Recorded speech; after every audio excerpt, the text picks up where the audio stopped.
ভারতের পশ্চিমবঙ্গে মুখ্যমন্ত্রীর পদে বিজেপির বিজয়, এই বিজয়টাকে বিজেপি অনেক বড় অর্জন হিসেবে দেখছে।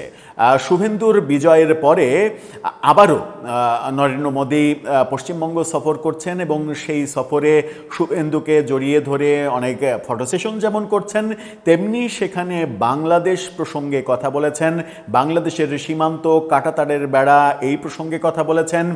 বাংলা কিভাবে দখল হতে চেয়েছিল কিংবা বাংলাকে কিভাবে দখল করতে চেয়েছিল সেই ব্যাপারগুলোতে কথা বলেছেন।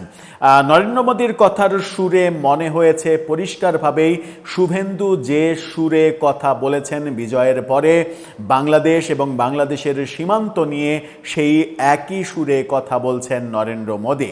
তাহলে কি সীমান্তে উত্তেজনা আরও বাড়বে বলে মনে করছি আমরা, কিংবা করতে পারি আমরা? চলুন নরেন্দ্র মোদী পশ্চিমবঙ্গ সফরে কি বক্তব্য দিলেন, কি শোনালেন, সেখান থেকে আমরা কি জানতে পারি একটু বোঝার চেষ্টা করি এই ভিডিওতে। থাকবেন পলিটিক্স টিভির নিয়মিত আয়োজনে।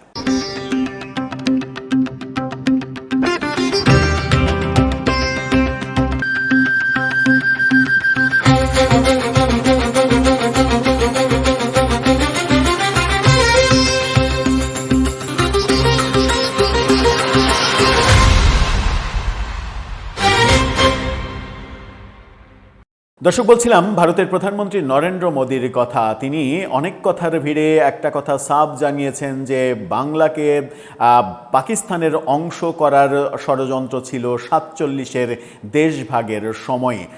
পুরো পশ্চিমবঙ্গকে পাকিস্তানের অংশ বানানোর চেষ্টা ছিল, কিন্তু সেই চেষ্টা সফল হয়নি। এই বক্তব্য তিনি দিয়েছেন, বক্তব্য দিয়েছেন বাংলাদেশকে নিয়ে। 21 টেলিভিশনের এই শিরোনামটা দেখে নিন। এটা নিয়ে ভারতীয় গণমাধ্যম তো খবর করেছে, বাংলাদেশের গণমাধ্যম কি বলছে একটু শুনে নি। পশ্চিমবঙ্গ সফরে মোদী, বক্তব্যে বাংলাদেশ সীমান্ত প্রসঙ্গ। বাংলাদেশের সীমান্তে কাঁটাতারের বেড়া পশ্চিমবঙ্গ সরকার কেন এতদিন করতে পারেনি, এখন কেন করছে, সেই প্রসঙ্গে তিনি কথা বলেছেন। 2 দিনের সফরে পশ্চিমবঙ্গ এসেছেন ভারতের প্রধানমন্ত্রী নরেন্দ্র মোদী। তার দেয়া ভাষণে উঠে এসেছে বাংলাদেশ ভারত সীমান্ত এবং অতি অবিভক্ত বাংলার গ্রেট ক্যালকাটা কিলিং ও নোয়াখালী দাঙ্গার প্রসঙ্গ। নোয়াখালী দাঙ্গা, নোয়াখালী যেটা বাংলাদেশের অংশ এখন, সেই নোয়াখালী দাঙ্গার কথাও তিনি বলেছেন। সেই 1946 সালের কথা বলেছেন তিনি। পশ্চিমবঙ্গ দিবস এবং আন্তর্জাতিক যোগ দিবস উপলক্ষে এই সফর তার। তারকেশ্বরে পশ্চিমবঙ্গ দিবস উপলক্ষে আয়োজিত জনসভায় বক্তব্য দেন তিনি। নরেন্দ্র মোদী বলেন, পরাধীন থাকার সময় আমরা বাংলা কিনা সহ্য করেছে, মানে বাংলা অনেক কিছু সহ্য করেছে, কত বলিদান দিয়েছে, কত ত্যাগ করেছে। 1946 সালে কলকাতায় যে সহিংসতা হয়েছিল, নোয়াখালীতে যে দাঙ্গা হয়েছিল, তাতে কত নির্দোষ বাঙালি প্রাণ হারিয়েছেন।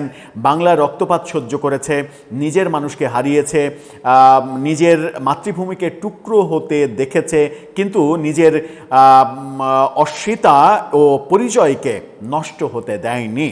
তিনি আরও বলেছেন, পুরো বাংলাকে ভারতের থেকে আলাদা করার একটি চক্রান্ত হচ্ছিল, তখন আলাদা পশ্চিমবঙ্গ রাজ্য তৈরি করে সেই চক্রান্তকে সফল হতে দেয়া হয়নি।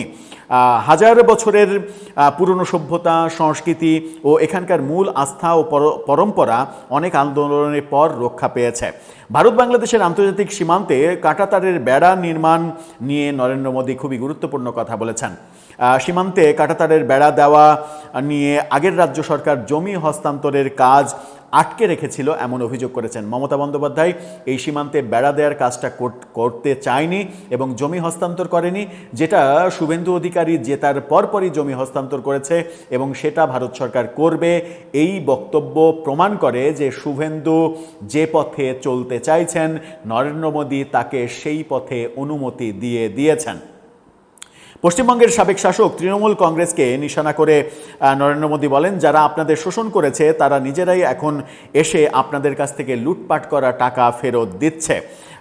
রোববার কলকাতার ঐতিহ্যবাহী রেড রোডে যোগ দিবস অনুষ্ঠানে অংশ নেবেন নরেন্দ্র মোদী। আজকে যে অনুষ্ঠানটা হওয়ার কথা এ নিয়ে রাজ্য জুড়ে বিতর্কও তৈরি হয়েছে, কারণ এর আগে অভিযোগ উঠেছে যে এই রেড রোড যেটা, সেই রেড রোডে ঈদের জামাত হতে দেয়া হয়নি, যানজট পরিস্থিতি তৈরি হবে এই কারণে। কিন্তু সেই রেড রোড দখল করে তিনি যেটা করছেন সেটা হচ্ছে যোগ দিবসের অনুষ্ঠান পালন করছেন। এখন যানজটের অবস্থা তৈরি হবে কিনা, হবে না কিনা, এই প্রশ্ন তার বিরোধী পক্ষ করছেন। তার মানে পশ্চিমবঙ্গ জুড়েই, মানে ভারত জুড়েই বিজেপির রাজনীতি তো মূলত সাম্প্রদায়িক রাজনীতি, তারা হিন্দুত্ববাদী রাজনীতি করে। এবং বিজেপির রাজনীতি যে সাম্প্রদায়িক রাজনীতি, যেটা আমরা পছন্দ করি না। মজার ব্যাপার হচ্ছে, হাস্যকর ব্যাপার যেটা হচ্ছে যে বাংলাদেশে যারা সাম্প্রদায়িক রাজনীতি করেন তারা আবার ওই বিজেপিকে সমালোচনা করেন, দোষ দেন। মানে ঝাঁঝর চালুনকে বলে তোর কত ফুটা রে, ব্যাপারটা ওই রকম হয়েছে। বাংলাদেশে সাম্প্রদায়িক রাজনীতি করা, হিন্দুদের মন্দিরে হামলা করা, তার মূর্তি ভাঙা, রাম মন্দির বানাতে না দেয়া, এই ব্যাপারগুলো যখন ঘটাচ্ছি আমরা, তখন কলকাতায় শুভেন্দু অধিকারী জেতার পরে মুসলিমদের উপরে কোথায় একটু হচ্ছে, নির্যাতন হচ্ছে, এটা হচ্ছে, ওটা হচ্ছে, সেটা নিয়ে আমাদের সাম্প্রদায়িক শক্তিগুলো অনেক বেশি সোচ্চার। কিন্তু তারা যখন আমাদের দেশে সাম্প্রদায়িক কর্মকাণ্ড করে, তখন কিন্তু তাদের মাথায় থাকে না যে সাম্প্রদায়িক কর্মকাণ্ড পৃথিবীর কোথাও গ্রহণযোগ্য না। আপনি বিজেপির সমালোচনা করার অধিকার রাখেন, কিন্তু সেই সমালোচনা করার আগে ভাবতে হবে আপনি নিজেও সাম্প্রদায়িক শক্তি কিনা, আপনি নিজেও সাম্প্রদায়িক কর্মকাণ্ড করেন কিনা। নরেন্দ্র মোদী যে বার্তাটা দিলেন সেই বার্তাটা আমাদের জন্য খুব একটা সুখকর বার্তা না।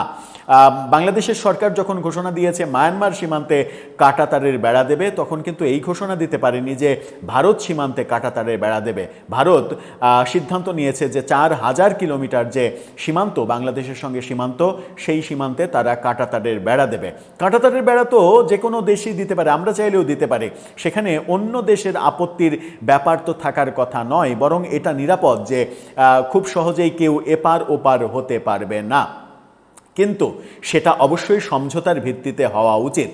ভারত যদি বাংলাদেশের সঙ্গে সমঝোতার ভিত্তিতে না করে এই কাজ, তাহলে বুঝতে হবে ভারত এই মুহূর্তে এই সরকারের সঙ্গেও সম্পর্কটা বন্ধুত্বের পর্যায়ে যাক, এটা চাইছে না। যেমন চাইনি স্পষ্ট ঘোষণা দিয়ে প্রফেসর ইউনূসের আমলে, কিন্তু আমরা সেটা প্রত্যাশা করি না। আমরা প্রত্যাশা করি বর্তমান গণতান্ত্রিক সরকার ভারতের সঙ্গে নষ্ট করা যে সম্পর্ক ইউনূস যে নষ্ট করেছেন, সেই সম্পর্কটা জোড়া লাগিয়ে অন্তত একটা বন্ধুত্বপূর্ণ সম্পর্কের দিকে যাবে, যেন আমাদের জন্য ভারত কখনো ঝুঁকির কারণ না হতে পারে। দর্শক, আপনার কি মনে হয়, কি বুঝছেন নরেন্দ্র মোদীর এই বার্তায়? আপনার মতামত জানিয়ে লিখতে পারেন আমাদের কমেন্ট বক্সে।